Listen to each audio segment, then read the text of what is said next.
Parts and disassembly. We're going to remove the lid and talk about the pump system.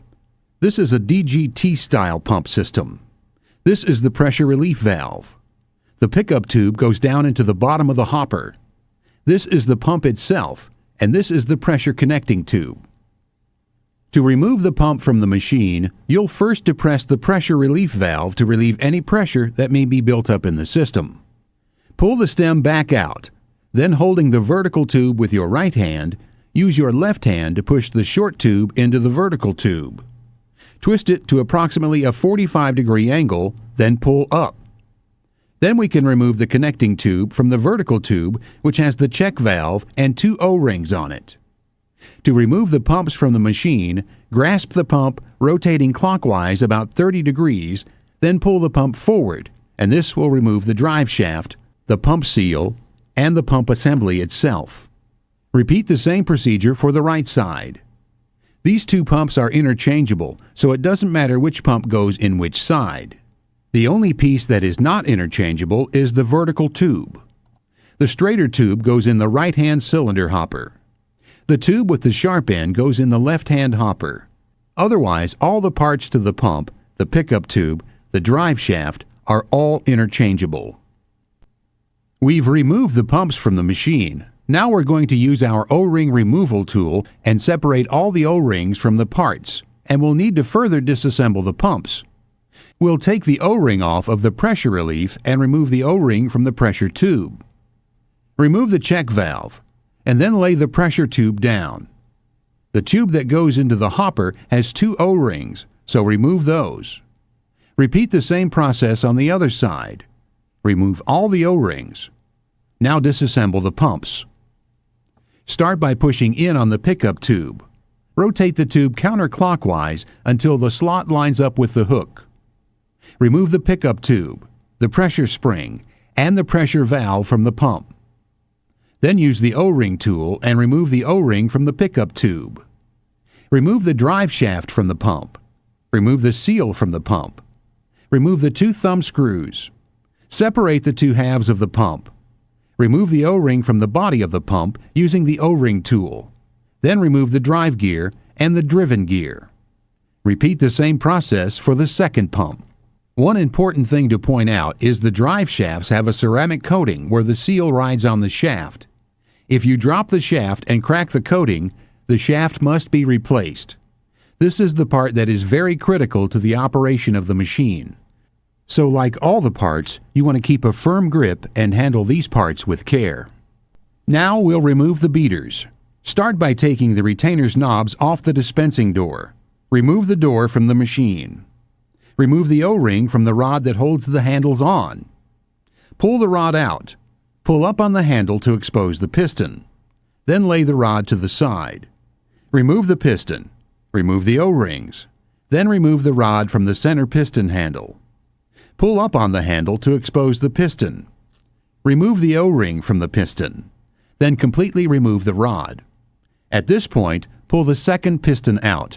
Then remove the O-ring from the piston.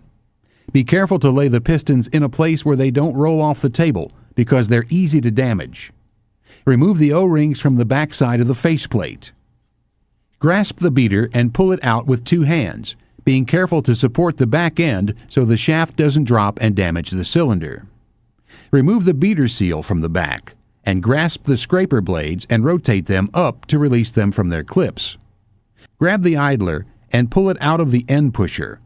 Then remove the end pusher from the beater frame. The scraper blades are ground on one side only. Notice if they have a bubble on both sides or the bumper has been flattened out, it means it is worn and needs to be replaced.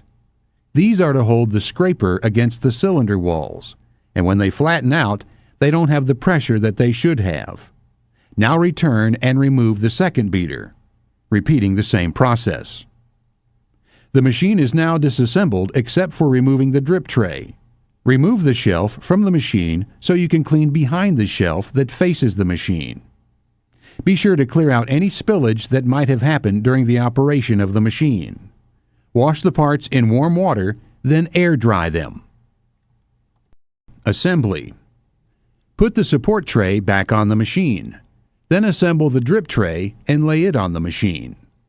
Take the frames, put in the end pusher, line up the notch in the front, slide in the idler in the center, then seat the plastic in the opening in the back.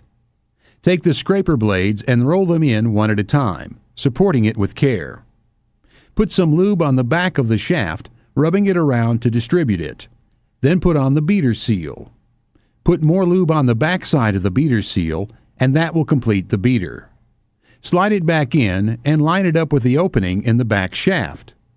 Make sure the idler is in the vertical position. Repeat the same process for the other frame. Now reassemble the door. Starting with the center piston, put on the H-gasket O-ring. You can use the O-ring tool to put the O-ring on. Make sure everything is seated in its rightful place. Put on a little bit of lube and apply on the top exposed surface of the O-ring, without putting lube inside the channel where the O-ring rides. Line up the piston with the handle slot, facing upward, then slide it into the door. If it rotates around some, don't worry. Just pick up a handle, put it in the slot, and turn it to line it up. Then push it into place. Take an end piston, put an O-ring on it, then slide another O-ring over the first slot to the second slot until it is in place. Put some lube over the exposed portion of both O-rings. Insert the piston into the door with the handle slot facing upward, then push it all the way down. Take another end piston and repeat the same process as the other end piston. Start putting the handles in. Start from the left side and make sure the handle is facing away from you. Otherwise, you won't be able to dispense anything. Once you've done that, advance to the second handle, inserting the rod through it. Put in the third handle, inserting the rod through it as well. Put the small O-ring on the end of the rod to keep it from sliding out during use. With all handles pulled up, flip the door over to its back side. Place the O-rings in the back of the door, pressing them down into the slot. Lube the exposed portions of both O-rings. You are now ready to install the door assembly onto the machine. Grab it with both hands, lining it up along the studs, and work it onto the machine. Keep one hand against the door while you put one of the thumb screws on to make sure there's no chance of the door falling off. Put in the other 3 thumb screws. With a towel or cleaning cloth, tighten the screws in a crisscross pattern. Never use tools on the screws. They only need to be hand tightened. Now you're ready to put the pump together. Take the body of the pump. The gear with the triangle goes onto the space with the hole in it. Don't worry about putting the gears in the wrong spot because the gears won't fit into the wrong place. The gears are interchangeable with the pumps, so it doesn't matter what pump they go back into. Put the pump gasket in place. Do not lube the gears. Just lube the surface of the O-ring. The cover plate will only go on one way, so make sure it is all the way sealed when applied. Put the lock screws on, using a towel or cloth to firmly tighten the screws. Next is the pickup tube. Drop the button down inside, then the spring. Take the pickup tube and put the O-ring on the tube. Then line up the slot with the pin.